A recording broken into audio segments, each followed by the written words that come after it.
عملیات کا ماہر، مردانہ کمزوری. بھائی بار مکتب نه ځې. د اتیاو کالو نه یوه کراغه روانه ده او منګي ته کاڼي اچوي. ګورئ دا کیسه څنګه چې ته زه کوم دغسې د دوی ټولو کورونو دغسې کیسه ده. ګورئ ورته په 1920 کې زما نیکه پیدا شو، تقریبا لګ بګ 1920 سمثینګ. دغه ټیم کې به سکول او یا به نه و، خو که او نو په ده باندې خلکو کراغه راخستي د کاڼي پې راخستي او منګي ته یې په باندې اچولي دي، زما په نیکه باندې. ده بیا واده وکړو، زما نیکه په 1940 کې تقریبا واده به کړی وي زما د نیا سره.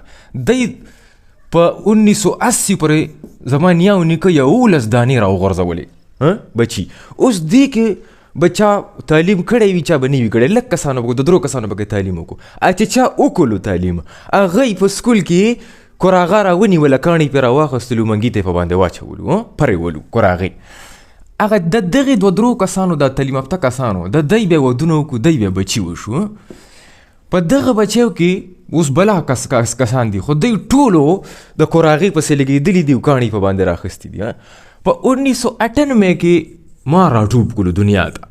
ما چې راټوب کړو ما هم په 2010 په 2008 په 2009 په دغه ټیم کې ما کراغې ته کتلي دي چې وایي دا څنګه ښایسته کاڼي راغلي منګي ته یې اچوي. ستاسو کراغې منګي ته کاڼي اچولي دي؟ ما ته جواب راکړئ اچولي به مو وي. موږ 80 کاله دې کراغې غریبې نه سرمن کوزه کلی، کاڼي په باندې راخلو منګي ته یې اچو، راخلو منګي ته یې اچو، راخلو منګي ته یې اچو. ما ته یو جواب راکړئ. ما بله یو ټیچر هم دا تپوس وکړو، مې چې استاد مې چې دا کراغه د 80 کالو نه دا کاڼي راخلي نو دا کاڼي ختمیږي نه په دغه پوله کې؟ او دا کراغه چېرته جاپان پولې ته ولې نه ځي؟ که نه هلته که څوک زمینداران نه کوي، هلته خلک په هوا کې ولاړ دي. دې کراغې غریب دا به سوچ کوي چې خدای پاکه دا څنګه پښتانه دي، دا څنګه ماحول دی، دی خو په ما باندې کاڼي چلوي، زه څه مزدور یم څه؟ دا مې واورئ، موږ به ټول د دې کراغې ازار وایي، موږ د دې کراغې نه مزدور جوړ کړی دی، کاڼي په باندې چلوو. په ټولو کتابونو کې موږ په کراغې باندې کاڼي چلولي دي. هله شا وایي چې منګي ته یې اچوه او بس کا او پروايه. په یو رزل کې دا عقل رانلو چې د دې کراغې په ځای هلکه چېرته کې چرچڼه راوله، چېرته کې کوتره راوله، بس که کراغه دې ستړي که رزیله، یا دا کاڼي بدل که د دې په ځای چېرته کې خشته کېده، لرګي کېده، بلکونه کېده. وګوره که کراغه پې چېرته کوشش کولی شي اوچتولی شي، یا د دې منګي په ځای چېرته څه بل شی راغله ظالمه، په منګي دې تباه و برباد ووجلو. منګي خلک په ګودرو کې چلی زنانه، تا دلته کراغې ته منګی کېښی دی، د دې په ځای چېرته کې کولر راواله، چېرته کې ډونګه راواله، څه بل څیز را کېده.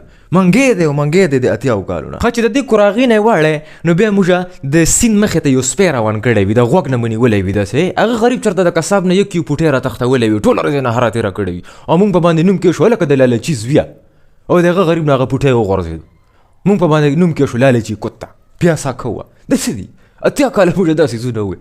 هلکه میاندو او پلارونو تاسو چې د بچیو ته په دې کمبالو سره پراته یې، په کمبالو کې په بړستنو کې پټ، نو تاسو دوی ته چېرته ډوزی نه شئ یله، چېرته کهاني نه شئ بدلوله دې ته، د کسانو ته دغه کراغې ته ناست یې تاسو ټول په کمبالو کې. تاسو خو به د اواز د مختلف ملکونو نه اورئ که نه، تاسو چېرته کې د ایټلي د جرمني دا کسان چې کوم تاسو په دې کې اوس دي، تاسو هغه ماشومانو سره کښېنئ، دغه سرو انګریزانو د ماشومانو سره، هغوی سره هسې هسې وګورئ.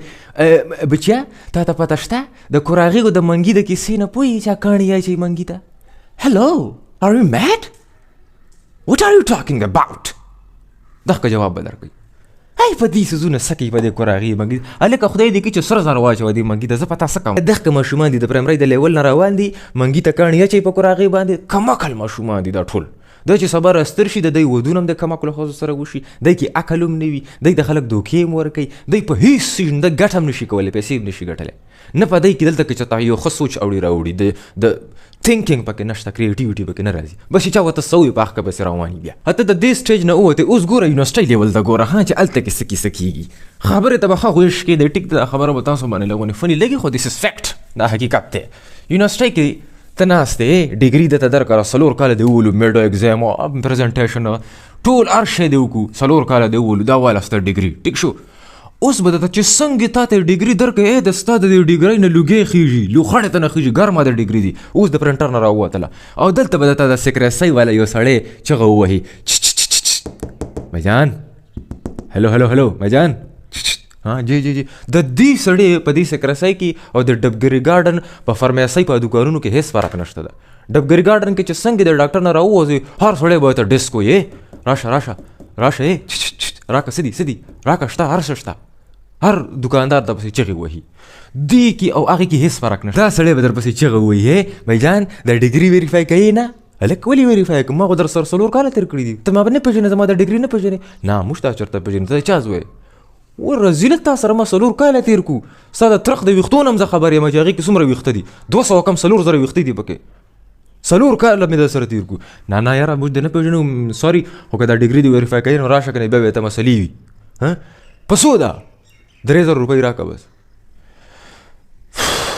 ویلو سویلی به وکړې او 3000 روپۍ به درته ورکړې. ټیک شو. په ډګرۍ په شاته په ډډو باندې ته یو سټمپ وولو، یو سټمپ ولګوي د یونیورسټۍ د طرفه، څه سټیکر میکر هم په باندې ولګوي د یونیورسټۍ. اوس چې څنګه را ووځې داسې میاشت پس به ته د ایچ ای سي والا دروازه ووایې، بھائی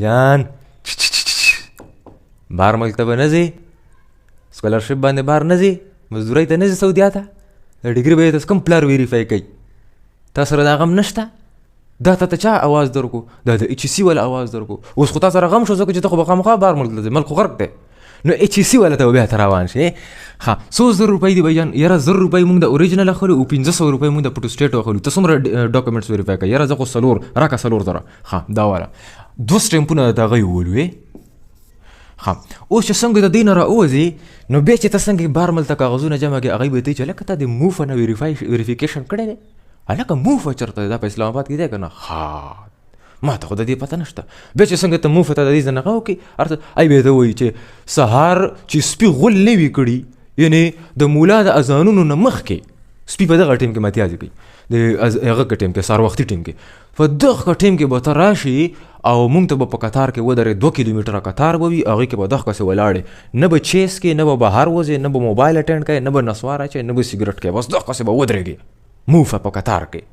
او تا نمبر به راځي د مازدیګره، د مازدیګره به تا نمبر راشي او هغې کې به تا ته 2 سټمپونه هغه ووایي. ټیک شو. دا ستا د ډګرۍ ډډې دي شاته. خو چې دا دې وکړو، اوس چې ته پروفیشنل کسان دي، ډاکټران وغیره دي، هغوی ته به یو سټیکر بل هم لګي، هغې ته اپوسټایل ویریفیکیشن ویلی شي. ای به ته به وایي ته ډاکټر یې، ښه اپوسټایل ویریفیکیشن نه کوې؟ یاره وکړه او هم پکې کام کړه، هغې نه بغیر خو ما ته مسله ده هلته. ښه راشي چې اپوسټایل هم درته وکړو، په دې ځای کې درته اپوسټایل هم وکړو. اوس یې ته په ایمان ووایه، په کلمې سره راته ووایه چې ستا په دې ډګرۍ کې، ډګرۍ په دې ډډه کې، په دې کې او د اشنغرۍ د لاندې چې کوم پل دی، کوم لوی دیوال دی، په هغې کې څه فرق شته؟ په دې پل د پاسه څه لیکلي دی؟ عملیات کا ماهر، مردانہ کمزوری، ایمازون کا کورس سیکھیے، نبوش سیکھیے. د ارشد خان نوی فلم را روان دی د اختر په 3 ورځ باندې، د دینداره ښځې زوی، ټیکټ 15 روپۍ، دا ټول سامان یې په باندې لیکلی دی که نه، په اشنغرۍ کې، په غده باندې، په لوی دیوال دی لاندې. نو په دې کې فرق شته؟ تاسو لغونې کمپیریزن وکئ.